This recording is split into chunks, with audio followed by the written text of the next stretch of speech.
Okay, so last time I did waves,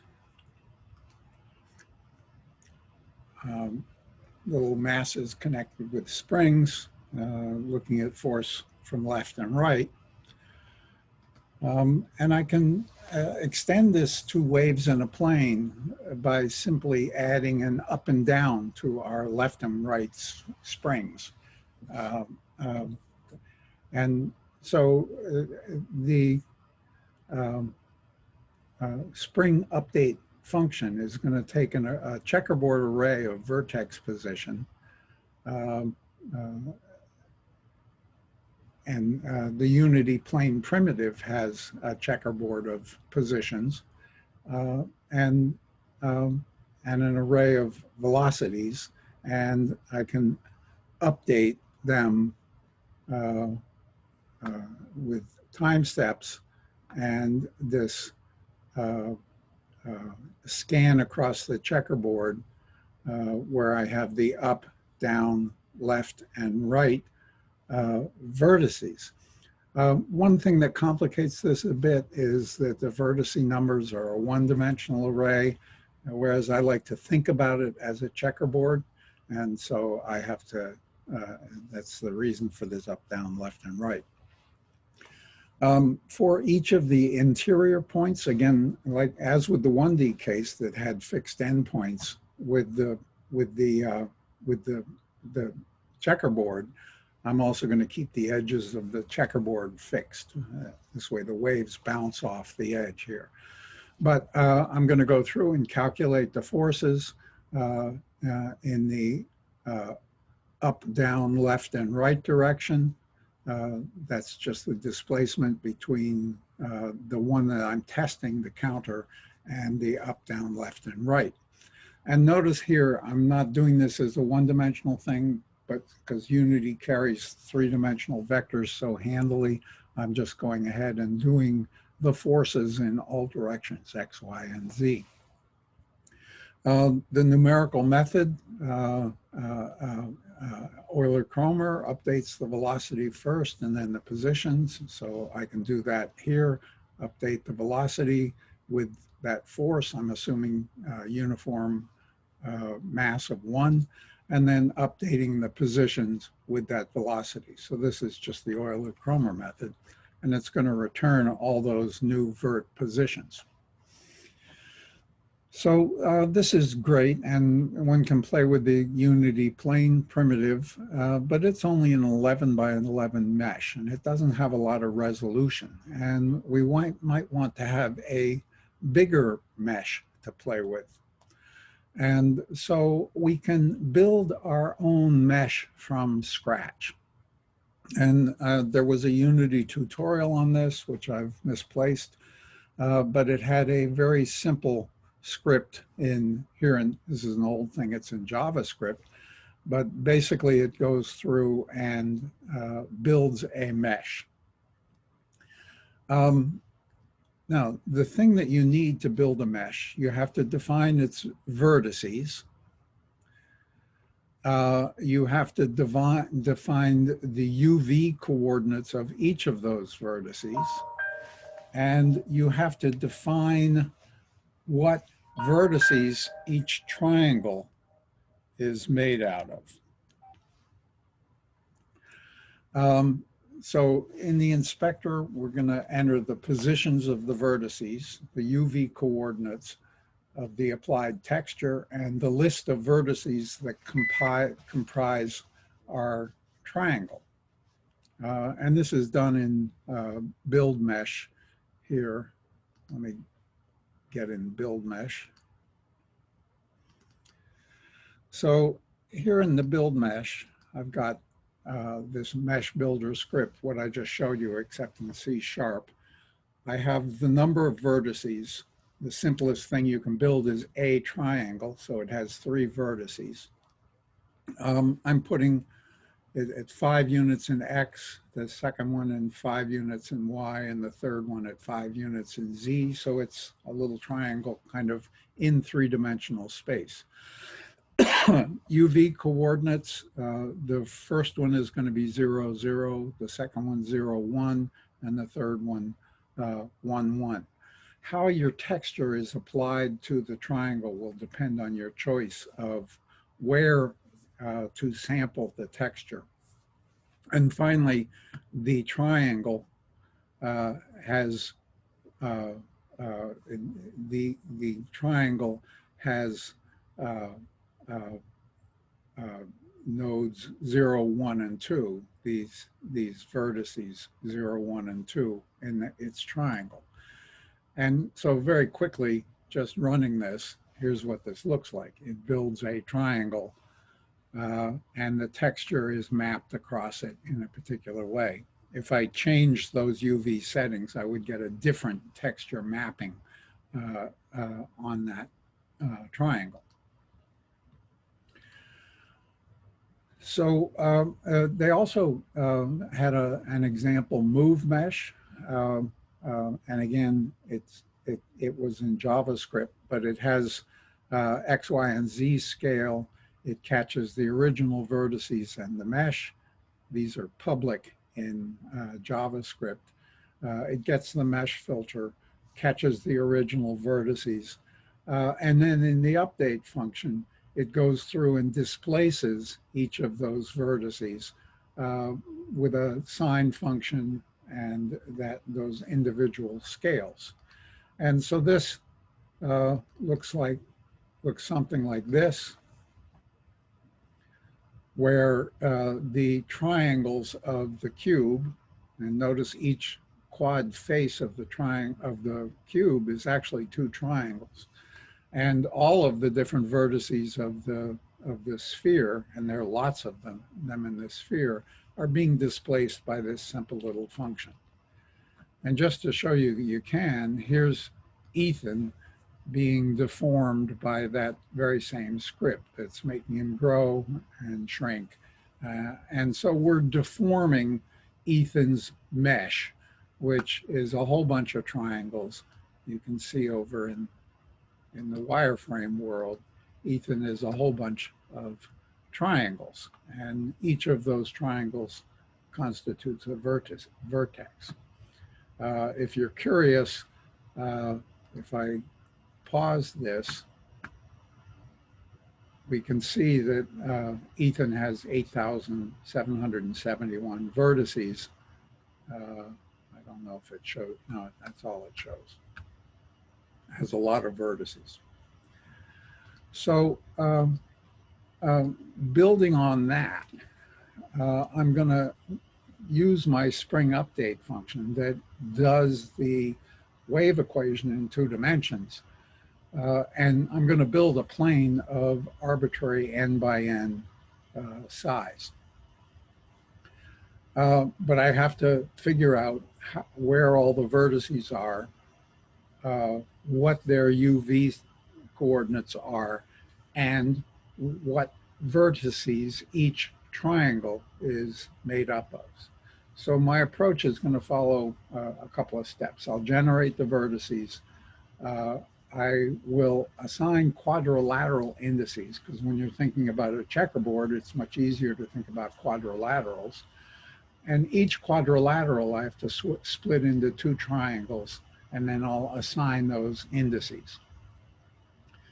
Now, if I look at the numbering here, I'm going to number my nodes 1, 2, 3, 4. Probably I should have done 0, 1, 2, but anyway, 1, 2, 3, 4. And then the next row is 5, 6, and 7. So a quadrilateral is 1, 2, 6, 5.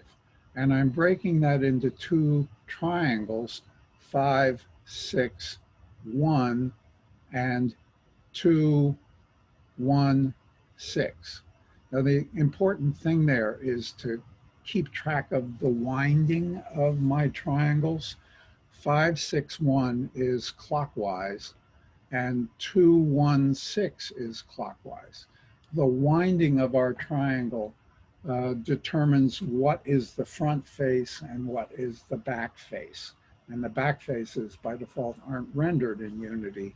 So we want the side that we're looking at to be the front face with clockwise winding.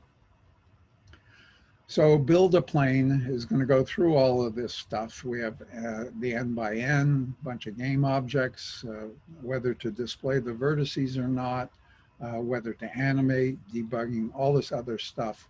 The spacing, number in X, number in Y, and these are all privates. So I'm going to go through here.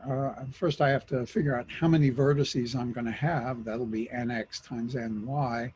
How many quads I'm going to have is nx minus 1 and ny minus 1. And the number of triangles is going to be 2 times the number of quads.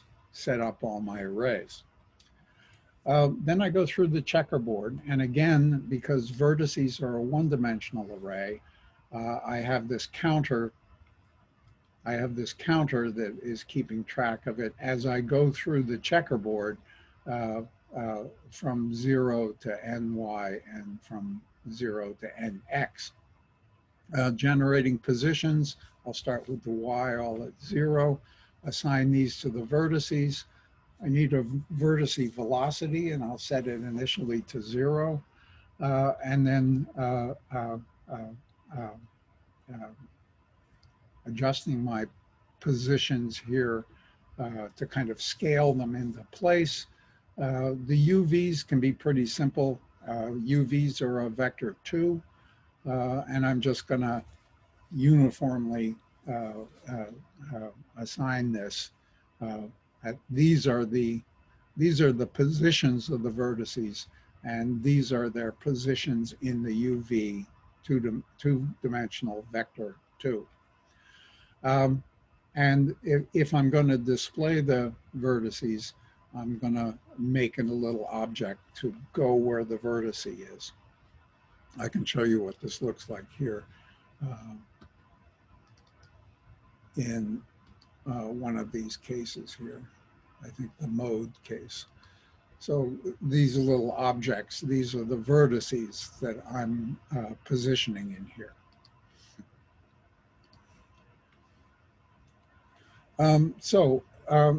Now that I have all the vertices, now I can go through my checkerboard and define my quads. And I have to use that same numbering that I had back here that goes 1, 2, 6, and 5, where the number of rows, the number of columns is going to determine the 5 and 6.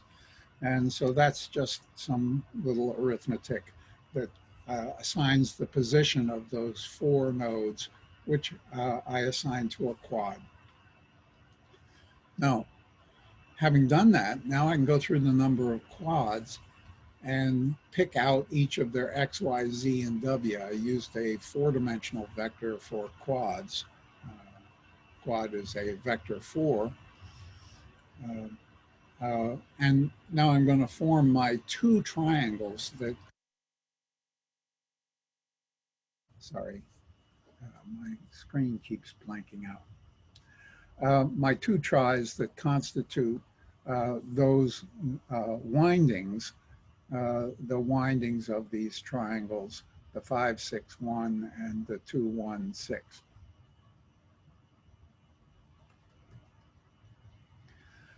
So finally, now I'm going to go through all the tries and create a list of the vertices that comprise our mesh.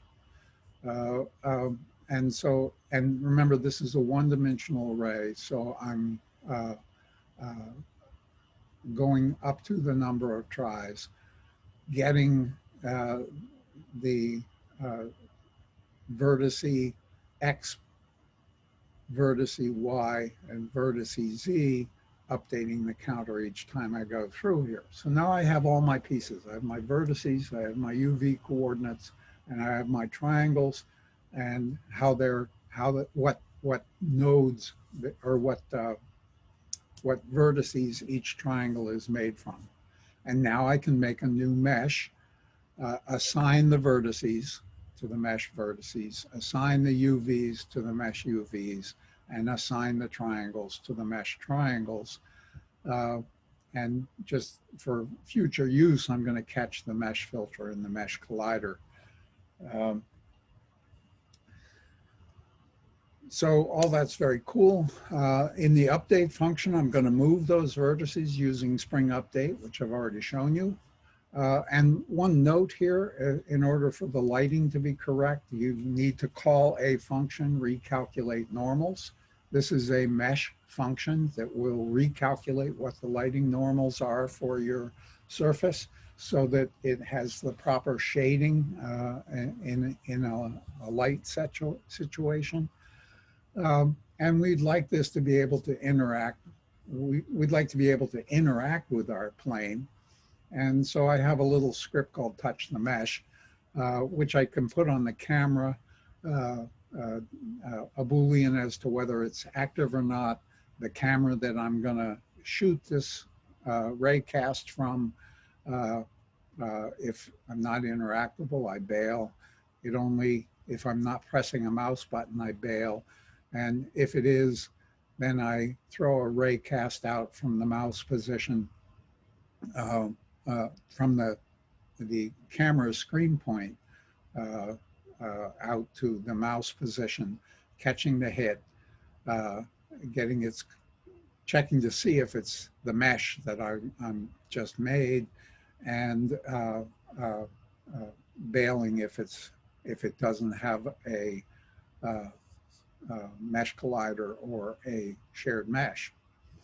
And then having hit it, I can get the list of vertices from it, find the vertex that I hit, and there's a bunch of arithmetic here to extract this from that one-dimensional array of X, Y, and Z positions that define our triangles.